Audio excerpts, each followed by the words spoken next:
I'm a fighter.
Welcome, Patriots. Happy Tuesday. And welcome to a special edition of the America First Patriot Hour. Tonight, we have breaking news live from Georgia, where there's always it seems like there's a lot of election interference and things going wrong, but we have our dear friend in from Georgia tonight, Miss Kandiss Taylor. So let me bring Kandiss in. Kandiss, let me get you scooped in here real quick. Can you hear us? I can hear you. I have very little service. I still don't have Wi-Fi from Hurricane Helene. So can you hear me? I can. We can hear you. Let me just get you scooped in here real quick, and then we will get to the great story that you had been telling me about online. So I think that looks really good. So welcome. How did everything turn out with the hurricane? Did you guys, is your family, is everybody okay close to you? Yeah, we're great. Physically, we are blessed. We did not have anyone that was hurt. We had about $40,000 worth of damage with our property, but we are doing great. And so we just have, some shingles, some roofing issues, and some issues with the side of the house, like the facing and stuff. My husband's truck was totaled, and just dealing with insurance companies. You pay a bunch of money for premiums, and then they don't want to give you what things cost. Inflation has changed the game. They want to give you prices on 2000, maybe 1995 instead of 2024. So Yeah, it's it's such a weird time in America. It's such a weird time everywhere. Weird time. We're only 21 days now away from the election, so that is the very big thing on all of our minds. So I am trying to get the lighting and everything to work here. There looks like there's a shadow right here, but we're not going to worry about that. We're going to worry about the great news, or not the great news, but the news that we've kind of come to understand, which is some of the stuff that goes on with Roethlisberger and Kemp and Georgia, Chris Carr, and all the wonderful people there. So without further ado, Kandiss, could you just let us know what it is that you were talking about today and what happened in Georgia, I believe in Appling County? Yeah, so Appling County is where I live.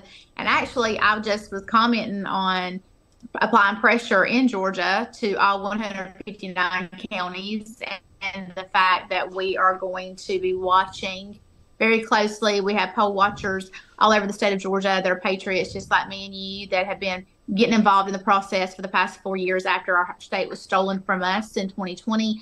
And so those people know what to look for. We had a bunch of people that tried filing lawsuits in 2020, 2022. They tried their best to get remedy and to get a judge to look at the results and look at the data they had and prove and see that we could prove that there were huge discrepancies.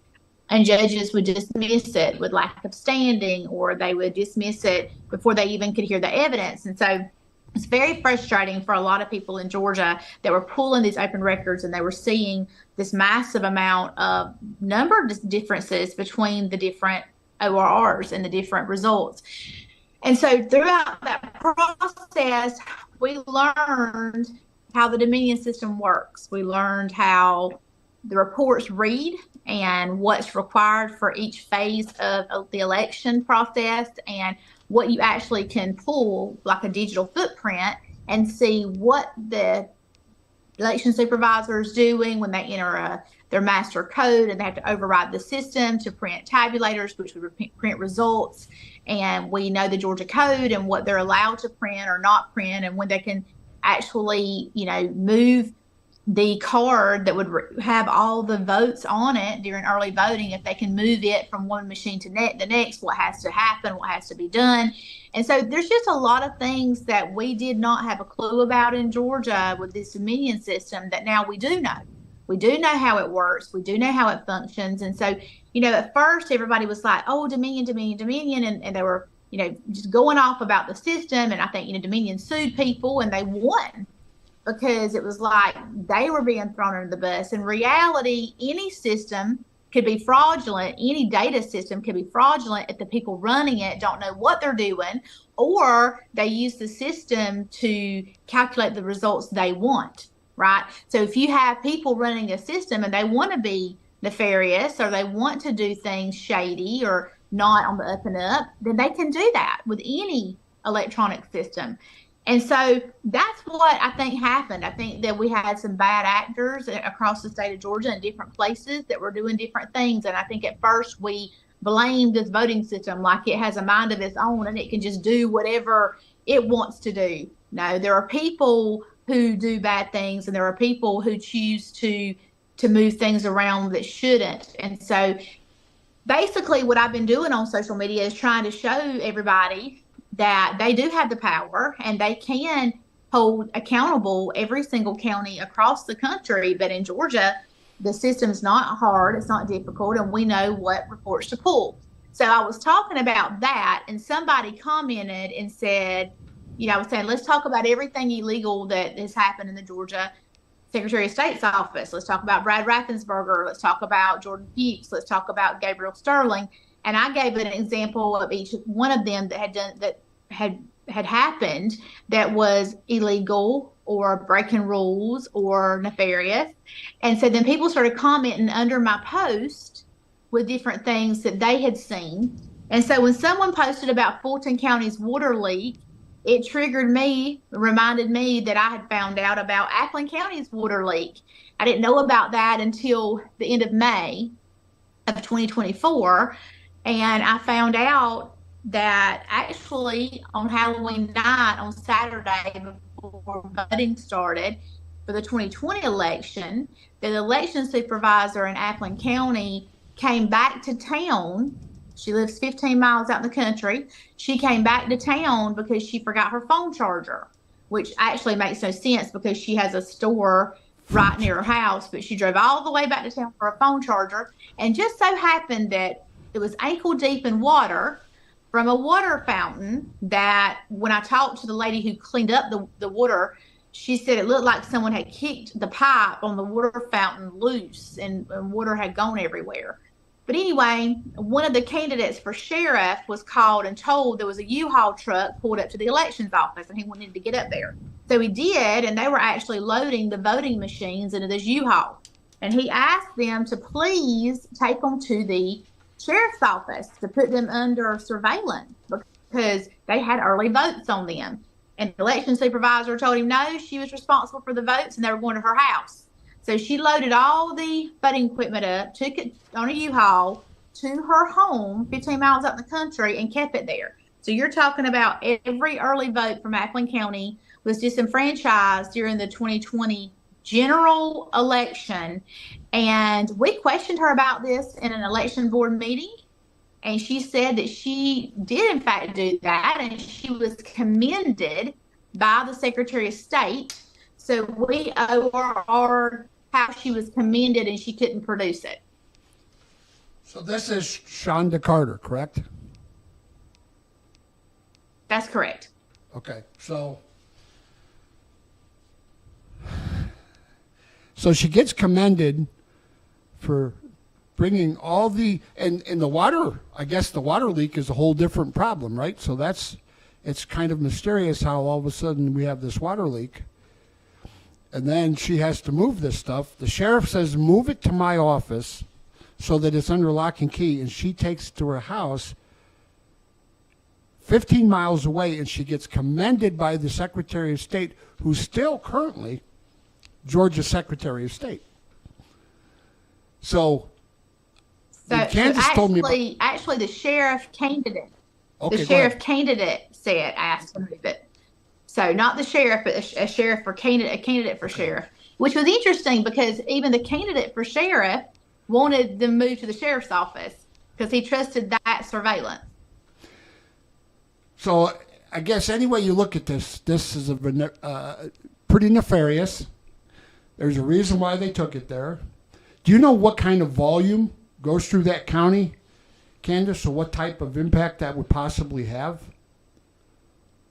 Well, I know in the 2024 primary election, we had around 2,000 early votes. I'd have to go pull the numbers exactly, but they were around 2,000. So for a general would have been anywhere between 5,000-6,000 votes. And this is important, and I think what we're trying to do is we're trying to break news and we're trying to provide power to knowledge. And our ability, and I think, Kandiss, you've been fighting this fight for a long time now, is our ability to understand what they're trying to do is kind of half the battle. It's what can we look for? What do we need to put in place? What are the protections, the guardrails? What are the things that we have to kind of understand that they could potentially do? And that is where, when you look at this next election, and there's so many stories right now. And my problem with Georgia has always been the same bad actors, even though they act like they're not. Brian Kemp, Raffensperger, and Chris Carr. And I just pulled some of the stuff because there's been a lot of election law changes in Georgia. Yeah, and so let me say this. So whenever Brad Raffensperger's office was reached out to ask about this water leak in Appling County, they said they didn't know anything about it. And we have emails from his office that said they didn't know anything about it. We ORR'd Shonda Carter's office for how she was commended because we have a video that shows her in an local election board meeting saying that she did do this and she was commended for it. And she couldn't produce how she was commended from Brad Raffensperger's office. But we've had so many issues with Shonda Carter's office, open records request. And so we're talking about months going on 2-3 months of not receiving open records requests. And so we reached out to the Attorney General's office and told them, they're who we're supposed to report these issues to. And at first they got involved and were, kind of opened up kind of an inquiry into why we were not receiving them. And then all of a sudden, basically they just quit talking. But then we have email chains where we can see they were actually emailing from Chris Carr's office, Brad Raffensperger's office, and talking to their people there. So you have the Attorney General's office who is emailing the Secretary of State's office.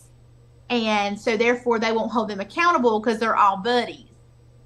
And so we have it in black and white. It's such a joke. And the people of Georgia know it, but we can prove it because we have it in black and white emails. And so then we question, like, why are y'all talking to each other? Your office is supposed to hold his office accountable, but yet you're going behind the taxpayers' back to collude.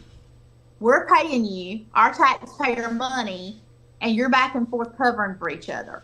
And that's how it's been working in Georgia. It's a good old boy system in Georgia, and we're exposing it. And we're not going to stop. We're going to continue to expose it, and we're going to continue to apply pressure and get the open records request, and we're not going to stop. And we're building a case, multiple cases actually, for all of these bad actors. And at some point, it's like a Coke bottle that you shake up until you finally crack the top and it spews everywhere. It's going to come eventually. Is Shonda Carter, so is she still in place? Yeah, she actually resigned. She's under a state election board investigation right now for the 2024 primary election. And they came down here, the Secretary of State's investigator, to pull some files and pull some documents from her a couple weeks ago. And she resigned, and then the next day she rescinded her resignation. I guess the attorney told her not to resign because it would not look good. I don't know, but she, for some reason, rescinded. So I guess what's the next steps here? What is the next things that you can do, because you've got proof now, you got video, you got emails, you got stuff. So how does that work in Georgia? Where do you take this information? Is this going to go to a court? Is this going to go to an attorney? Well, the state election board has it, and so it's the state election board's prerogative. If they want to investigate or remand it back to the district attorney for charges, that's going to be up to them. But we know the state election board in Georgia has been on fire with holding people accountable and making sure our elections are secure and legal. And I have all the faith in the world that they will demand fair, legal elections. And it doesn't matter, red, blue, purple, they don't care. They're going to make sure that the people do their job. So let me switch for a second. That's great to hear. And I think all the stuff that we've identified, that you guys have identified, but we've identified across the country. There's been a lot of changes in election laws. And then I've seen, I'm not quite sure of all the particulars, but there's a judge in Georgia that said that they will not stop certifying the election, even if under the case of fraud. Can you tell us a little bit about that? Do you know anything about that? Yeah, that came out today. I saw that. So there's just this whole thing about certifying the election. So the local board of elections for each county, they have to look at their election results and they have to vote to certify locally. And then once they certify locally, the state Secretary of State is able to certify the election for the state. And then the electors will sign the slate to go to D.C. And so if you don't sign and certify locally, then the Secretary of State should not be able to certify the election as a whole. Well, so in 2020, Coffee County, which is 40 miles from where I live, they did not certify the election results for their county because they could not reconcile the tabulators with the paper ballot receipt. And so they did not certify and refused to certify until they could figure out what the problem was, because the results were not accurate. And Raffensperger told them to certify. It went back and forth. It was nasty, ugly, and they refused. And then, there's several of those people from Coffee County that were indicted by Fannie Willis because they just are out to get them. But they didn't certify because they couldn't reconcile the votes. And so it makes sense. What's the point of certifying something if it doesn't match? Why would you certify? That's like saying, okay, I'm going to make sure that we have FDA approved meat, but every bit of the meat has poison salmonella in it and mad cow disease, but they're going to certify and stamp it USDA anyway. So it just doesn't make sense to me, but that's what they wanted them to do. So even though Coffee County didn't certify, guess what?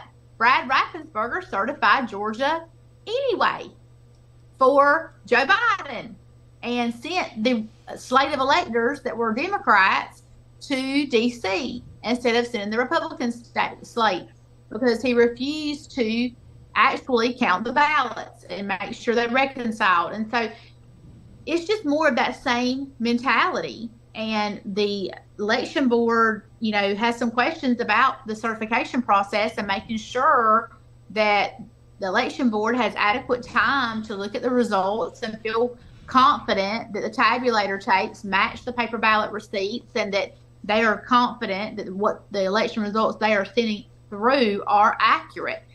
What would be the point of their job otherwise? So we're on with Kandiss Taylor, and she's bringing us up to speed on some of the ongoing election integrity issues that Georgia seems to kind of fall under. And they fall under it because of failed leadership.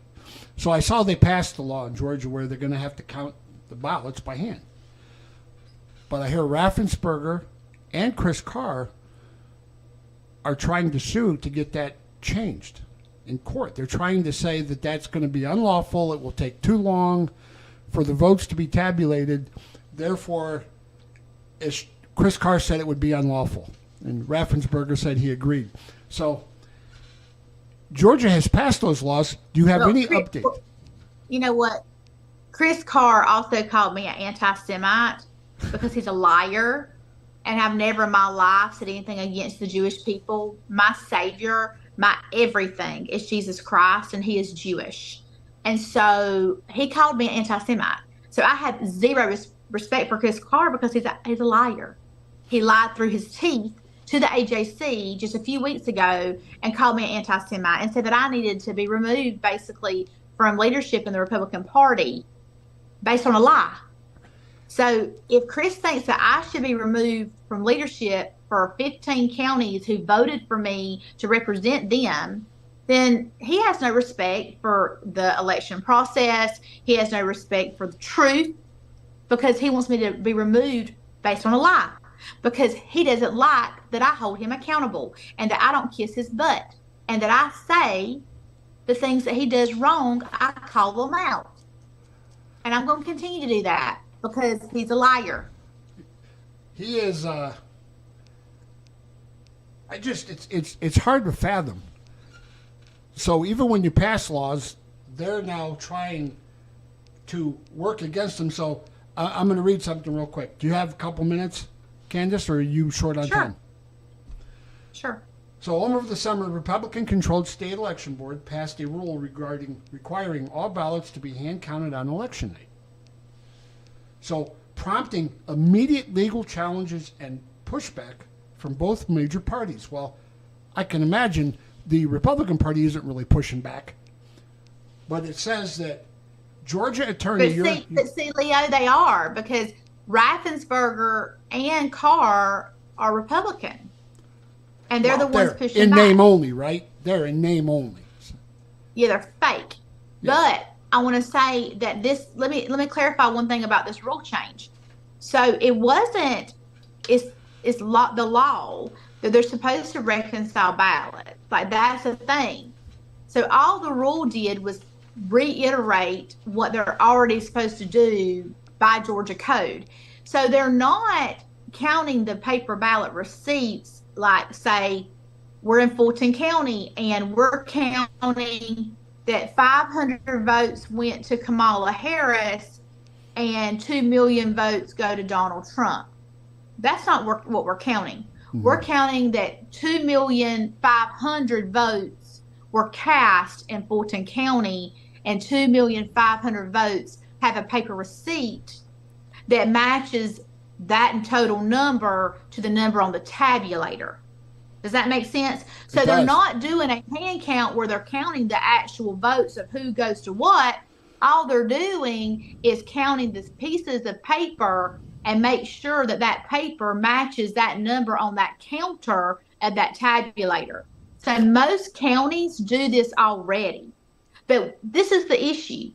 Fulton County had those suitcases that were pulled out in the State Farm Arena, and they just started rescanning ballots, right?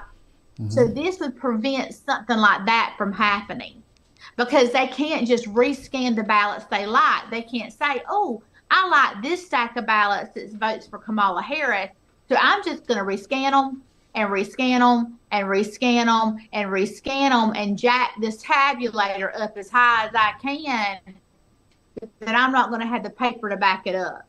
The tabulator count has got to match that paper ballot stack. So they are trying to say we don't have time to count and count every single paper ballot. It's not counting the election by who wins the election. They can still steal the election if they change it in the QR code. So don't misunderstand that. This is only counting the pieces of paper. That's how bad they don't want us to have accountability. They don't even want us to be able to count the pieces of paper to make sure that that's the same number of people that should have voted. Thank you very much for clarifying that, because that makes a lot of sense. I guess they're just trying to tie to the number of registered voters should equal the number of votes, correct? And it shouldn't be some inanimate number. Right. Right. So on their counter, when they come in to vote in a polling place, their number of the people that walked through that door and were registered voters and had their ID and they got their card to go vote at the machine, and their vote was cast on that tabulator, then when they, at the end of the night, they should have a paper ballot receipt that matches that number. You know, these things are like so basic. It's hard to understand why anybody would fight against this, unless you're trying to do something behind the scenes because you're a controlled or compromised entity. So what's next for Kandiss Taylor? What are you going to be working on next? What are you chasing? You've been called an anti-Semite 3 weeks ago. The Attorney General is trying to get you removed because you're a thorn in his side. You are a fly in the ointment that's causing him problems, which we love because we need those kind of people causing that kind of problems, because you need to bring awareness. So what's next for Kandiss? Well, you know what, Leo? If the Attorney General of Georgia wanted to run for governor and he wanted to have a chance, he probably should have done his job as the Attorney General and not been weak and beta. Because now nobody wants him to be even the Attorney General. He can forget his chances of being the governor of Georgia. It will never happen. The people of this state can't stand Chris Carr. So the more he lies about me and the more he makes himself look like the clown that he is in the circus he's made, the less opportunity he's going to have for any seat in this state. So basically what I'm working on is I am going to make sure that we have a fair legal vote in Georgia. Georgia is blood red. We are Georgia red, like the Georgia Bulldogs. And we are Trump country down here in South Georgia, North Georgia, and huge parts of Atlanta metro. We're Trump country, and we are not going to have a woman who can't even do an interview scripted. Can't do an interview scripted. No, she will not be the commander-in-chief. She will not be the president. It's laughable to me that her name is going to be on the ballot beside Donald Trump when she did not have one singular vote cast for her. Not one. and she's going to be on the ballot. It is a joke to this constitutional republic and the government we have had set up in this country for 200 years. It is a joke.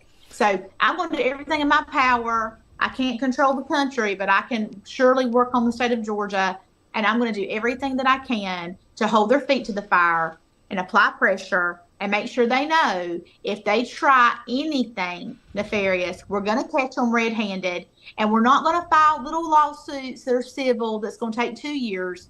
We're going to go to magistrate judges, all 159 counties, with criminal warrant hearings and do criminal applications for warrants. And we're going to present all of these open records requests, and we're going to show all the irregularity and the misconduct and the fraud, and we're going to demand that they are arrested.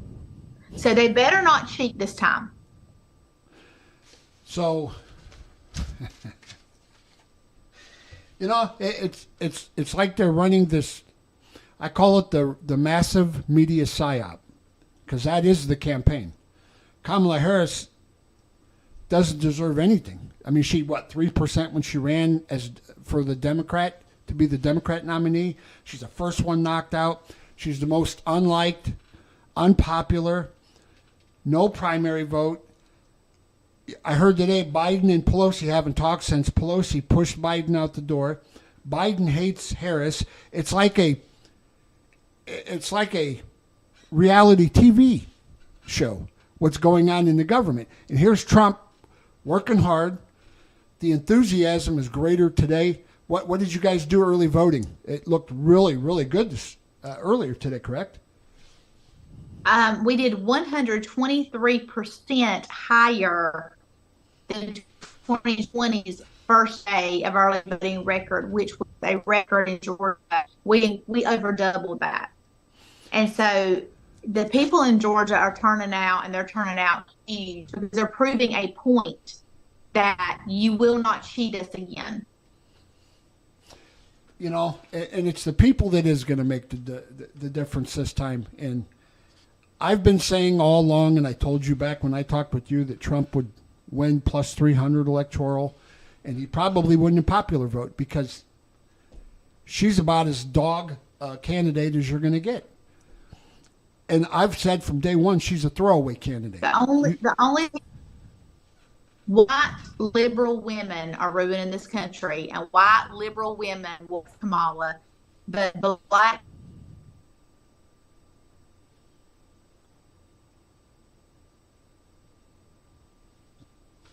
Guys, Kandiss is, Kandiss, you back in with us?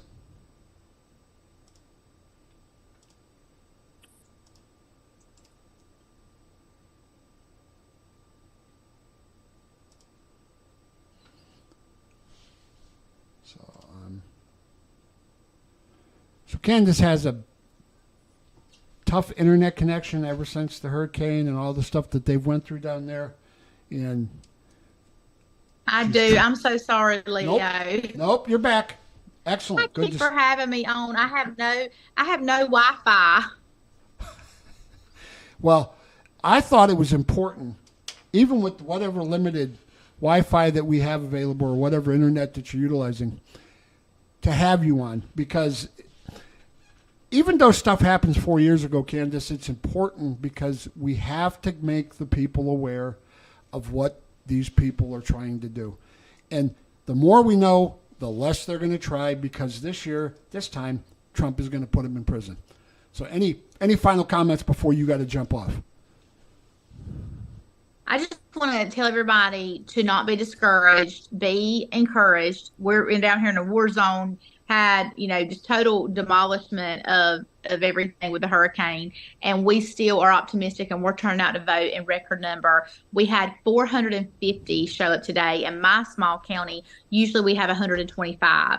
And so it is just astronomical, the people that are showing up to vote. And I just want to tell you that we are going to overwhelm the system, but it's not going to be too big to rig. Is not going to be what wins. And I know President Trump says that, and I just disagree with him. Yes, we've got to have more people vote than have ever voted before. I agree. But we also have to have the people in these positions terrified to cheat. They have to be terrified to cheat. If they're not terrified to cheat, then we are going to lose our country. And so we've got to apply pressure. I would tell you to pray. I would tell you to poll watch. I would encourage you to be ready on election night to submit open records requests. If you don't know what to ask for, reach out to me, reach out to Leo. He can reach out to me. I will tell you exactly what to ask for. I have volunteers in all 159 counties that are ready right now with emails to go to request these open records so that we can hold their feet to the fire. I hope we don't have to use them. I hope that it's fair and legal, but I promise you that we will. And like Leo said, we're behind President Trump. He's going to hold them accountable, and we, the people, are going to hold them accountable. This is our government. We can't sit around and wait for someone on a white horse to come save us. Jesus will do that at the end of time. This is for us to take dominion. It's for us to take authority. It's our country to save, or it's our country to lose. And I'm not going to sit around and allow it to be stolen from me. Very well said, Kandiss. I know you got a tough internet connection, but I love talking with you. I love having you on. You're such a source of truth in Georgia, and I wish you the very best. Anything that breaks that you want to pull up, put on the show, get, broadcast out there, I'll do my very best to make sure that happens. So thank you, Kandiss. Thank you for all you're doing.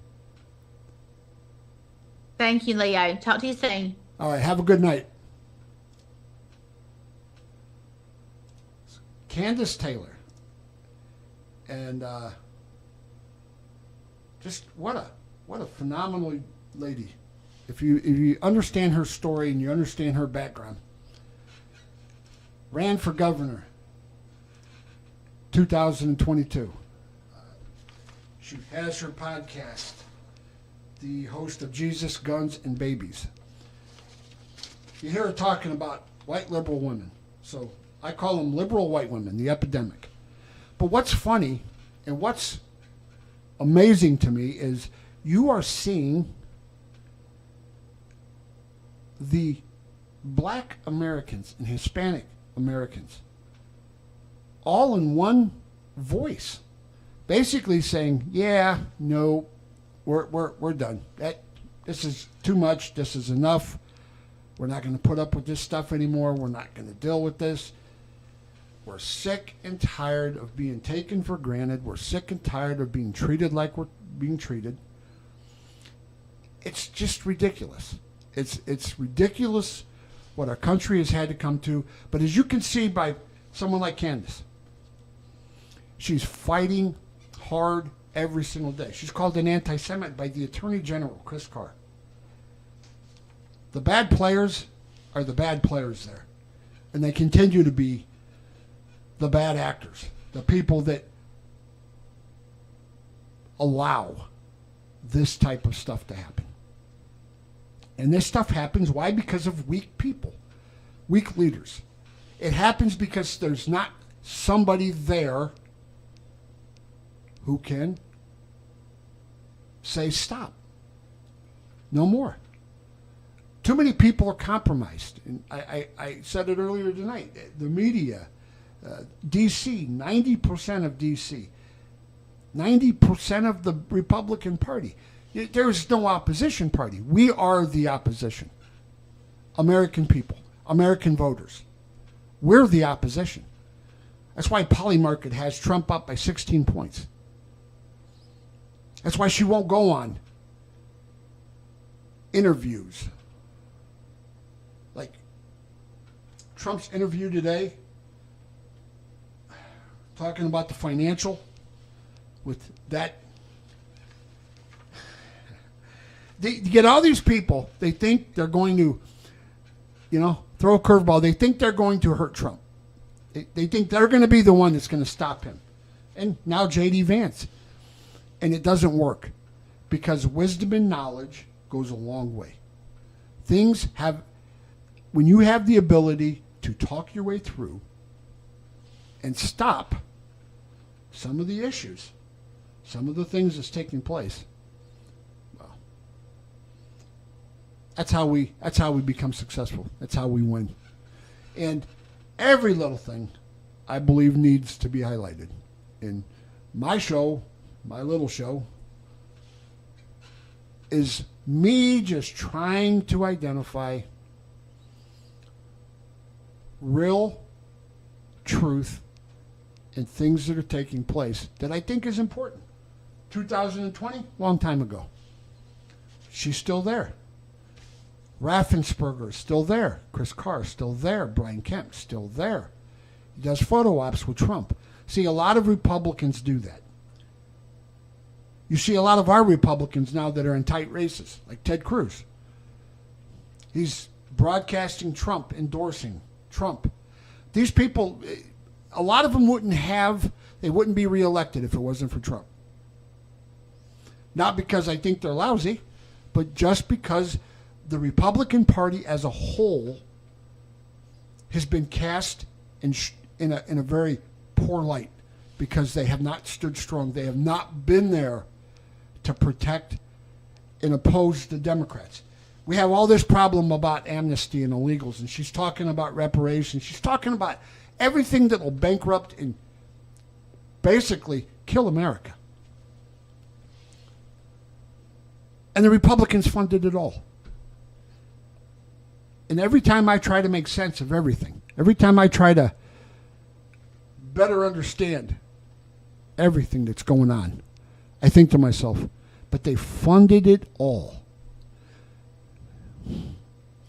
Guys, we have to keep pushing. We have to keep changing. We have to have more truth tellers like Kandiss. We have to have people by states come on and tell truth. Tomorrow, we're going to have James David Dixon on from Michigan. And part of what I want to do now is get into these battleground states and talk to these people. He is a New York Post reporter for the state. He runs his podcast, the Enjoyer podcast. And you're going to get real truth from these people, real truth from the Kandiss Taylors. Real truth from these people. They're going to tell you what's happening, what they're seeing, feet on the ground. And right now, the enthusiasm is overwhelming. People understand that Trump is 20 days, basically, from being elected. We're going to go through a lot of shit. We're going to go through a lot of stuff. They're going to throw a lot of stuff at us. I'm looking for that narrative switch. I'm looking for that change. Is that going to take place? Is that going to happen? Are they then going to just go ahead and switch the narrative? Yeah, we'll see. I got a feeling that is going to take place. That is going to happen. So, my friends, quick show tonight. Just wanted to bring something out to you. Get Kandiss on. I apologize for the internet and for the connection. I apologize for some of the lighting. I had lighting blow right in the middle of the interview, which, again, I'm doing everything I can on what I have, but I'm going to continue to bring the truth to you guys. So tomorrow, join me at 8 o'clock. I'll be talking to the gentleman from Michigan, and we'll provide you more truth. So as always, my friends, stand tall, be accountable, just like Kandiss said. Hold people's feet to the fire. Keep pointing out the injustices and keep pointing out the things that are taking place. Don't let them take your hope because it's us that's taking theirs. You can see it. They're desperate. They're losing it right now.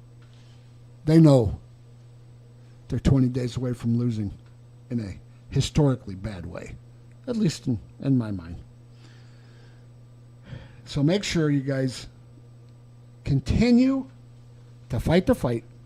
And as always, thank you for watching America First Patriot Hour. Make sure you guys roar loud enough that they can hear you. Till tomorrow at 8 o'clock. Have a great night.